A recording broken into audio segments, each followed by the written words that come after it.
of their strength. But Bible speaking, Ephesians chapter 6 verse 10 saying, finally, brethren, be strong in the Lord and in the power of his might. Let your strength be in the Lord and the power of his might. Some, their area of strength is about environmental things. Some is about sex. Some, they have done so much research about sex, and all they are so much obsessed with is about sex. All these things we mention, they are knowledge that is temporal, that is about this world. It cannot guarantee you any place anywhere in heaven. It cannot guarantee you any place anywhere in heaven. When a believer, for example, is being met, for example, let's say he appears in heaven and they ask him, all that is about his mouth is that he wants to analyze politics. Or they ask the believer, all that is about his brain is about how to make money. Some are so strong in the area of making money. If you go to them, they can tell you how you can turn thousands of naira, how you can turn into millions of naira within a short space of time. They tell you, they know it very well. In the middle of the night, they wake up to check and to see how they can project about their financial empire, how they can increase in their finances. All that occupies their heart is about finance, is about making money, it's about making more, it's about gathering more, it's about acquiring more. Ephesians chapter 6 verse 10 says, finally, therefore, my beloved brethren, be ye strong in the Lord. I don't know which area you are strong. You need to ask yourself. I don't know which area you are strong. Many a believer cannot quote 10 scriptures offhand. They can't quote it offhand. How will you quote scripture if you are not an addicted Bible student? I said it earlier that life will never stop teaching you lesson. Life will never stop teaching you lesson. And you should not stop learning. And learning should be directed towards all that has been written in the scripture. Because the scripture is the ultimate bank of prophecy.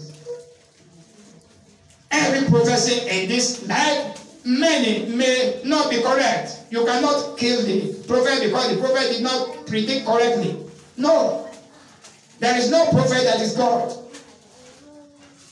Many prophets may give a prediction that this thing will happen on so date. Many have predicted that on so date that the world will come to an end. We are still living in this world now. Amen. If that which the prophet says is not consistent with what the Bible says, it will surely fail. It will surely fail. It's not written in the Bible that we will have any date that shall be specified that particularly the world will close. It's not consistent. That means if a prophet says it may not happen, that's why it has not happened. Be ye strong in the Lord. Be ye strong in the Lord. Some are strong in the area of stinginess. Some are strong in the area of stinginess. With all that God has given unto them, they keep it somewhere. They will never use it to serve God, or they will not like to give it for alms, to give it to people that do not suffer with it. They hoard it. They hoard what God has given to them. They carry. When people ask them, they say, I don't have. They keep buying shoes. 200 shoes is already in their wardrobe. They have plenty of clothing. It's already in their wardrobe. But when someone asks and they see someone that is naked, they cannot give any because they are stingy. This is the area of their strength. Therefore, beloved brethren, be ye strong in the Lord. Be strong in the Lord. Let not your strength be in the area. Let it not be in the area to satisfy the desires of this world. For this world shall pass away. For this world shall pass away. But the Lord will give everyone that is soul, and he will take us to his kingdom in the end. In the name of Jesus. Anyone that is that is strong in all this negative lifestyle, is risking hellfire. It's not just about you are stingy in this world. As you are, after all, I'm stingy. It's God that give it. If I like, I don't give you. You are simply doing one thing. You are risking hellfire. You are risking hellfire. Paul wrote to the people of Corinthians in the book of 1 Corinthians chapter 1, verse 26 to 31. Shall we go there? 1 Corinthians chapter 1, verse 26 to 31. And I read, For ye see your calling, brethren, how that not many wise men after the flesh, not many mightily, not many noble are called. But God has chosen the foolish things of this world to confound the wise, and God has chosen the weak things of this world to confound the things which are mighty. 28. And base things of the world, and things which are despised, hath God chosen, yea, things which are not things which are not, to bring to naught things that are. Amen. 29. That no flesh should glory in his presence. 30.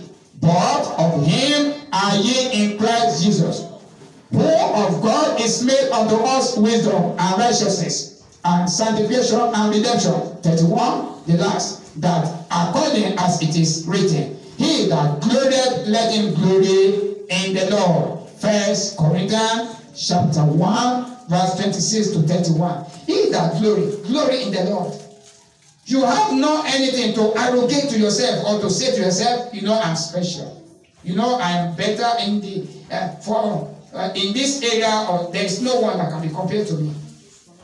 He that glory, let your glory be in the Lord. Let your strength be in the Lord. Let it not be unto the flesh. Because God is going to bring everything to pass for judgment, at the place of judgment. Every word that you speak with your mouth, every idle word, God will bring it for judgment. And that is why the Lord will teach us to think and ponder about how to please Him more and more in the name of Jesus. Amen. The people that go to heaven, they are people that are weak people, from an understanding, weak people. Some people are those that make it to hellfire. Weak people.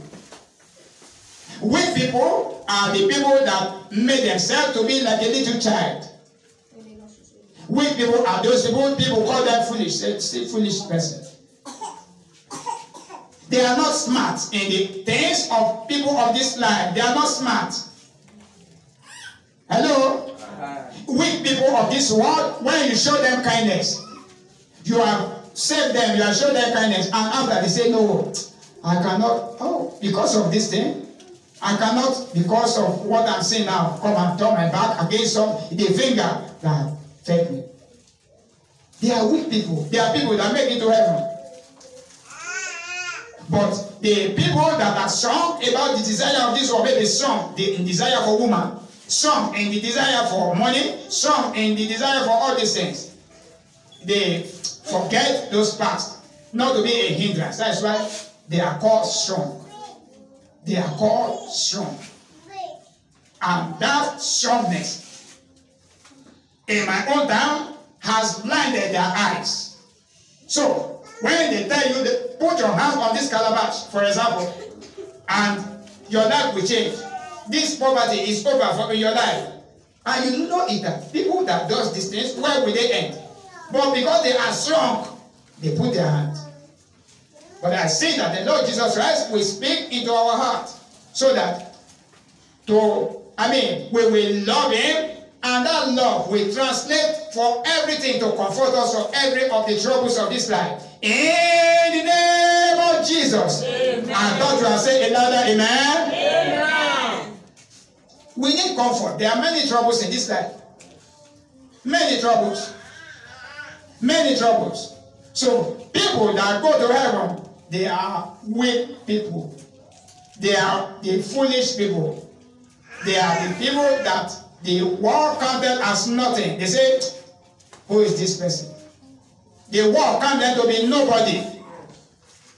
For God has chosen the foolishness of this world to do what? To confound the wise. But those of them that call themselves, we are the important people of this world. Jesus described it simple. They have already gained everything they want here. And let me see how they will get the placement in heaven. Jesus carried the little children. Do not forbid them from coming to me. For the kind of these are those as being sought in the kingdom of my Father. For their angels do behold the face of my Father which is in heaven. It is anyone that is meek, that is like these little children, that their angel can see the face of God. The Bible says, blessed are the meek, for they shall inherit the earth. Blessed are the peacemakers, for they shall be called children of God. Blessed are the pure in heart, for they shall see heaven. For there is the kingdom of heaven. Blessed are the pure in heart, for there is the kingdom of heaven. So, when you have made up your mind to flee from the distractions and enticement and all these things that we are fighting ourselves. Believers are facing themselves in hot argument. Believers are facing themselves in quarrel, hating themselves and doing all manners of evil against themselves. When we now ask the question, are these people really dead in Christ? If they are dead in Christ, why then is their flesh still speaking? Why then is still the bleeding of this their flesh that is speaking against them? Unto us, our own case shall be different. In the name of Jesus, amen. Hell is filled with people that are strong people. There is a strength called forbidden strength. The forbidden strength are those strengths that are packaged inside those people that they call themselves, they have mind. They say, I have mind. Some, they will tell you that if you know you have mind, come here. Come to this side. Those people that have mind, they are those ones that they have already marked themselves as candidates of hell. Which mind do you have? Let your mind be unto Christ Jesus alone. Let not there be vain conceit in your heart. What do you want that you say you have mind? You have mind because you want to do evil. You have mind because you want to use someone for sacrifice, or you want to go and do evil against another that you say, yes, I have the mind, I'm smart.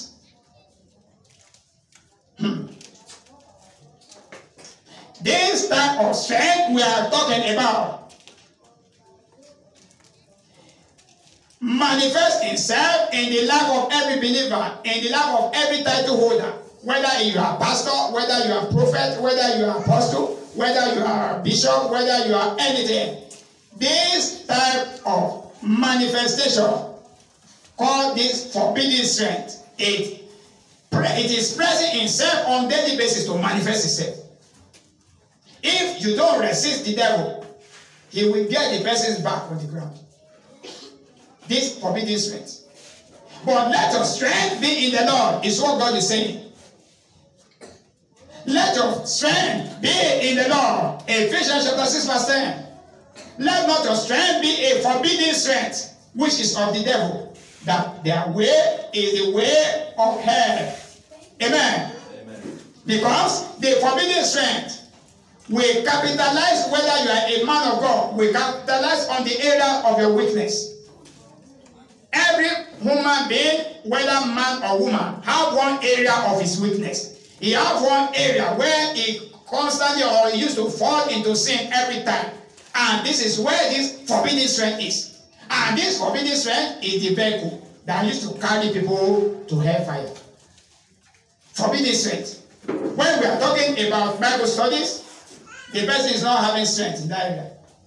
When we are talking about singing for the Lord, the person is not having strength. You tell the person, say, okay, let us join in the sanctuary keeping. Let us do the work for God. The person say, you know, I have all of his strength. It's not a strength for God. But he has, but if it is a quarrel, the person has strength to quarrel. Forbidden strength. If it is a strength to stir up dissension, if it's a strength to look at people with lofty eyes. The person has the strength. May that not be you and I as we walk in this Christian race. In the name of Jesus. Hebrews chapter 3 and verse 7 to 11. Paraphrase, say, I swear in my word that they shall not enter into my rest. These were the people that left Egypt. The anger of the Lord broke against them, as you can find it in Hebrews chapter 3, 7 to 10. And the Lord swore that they will not enter into his rest. But unto us, as Jesus is coming, he is coming to give every one of us waiting upon him. He's coming to give us rest. That's why today, our covenant day of New Dawn, God is going to give rest unto every one of us that are running, every one of us that are laboring with a pressing view. The Lord will grant us rest round about in the name of Jesus. Amen. So shall it be. Amen. In Jesus' precious and mighty name we have prayed. Amen.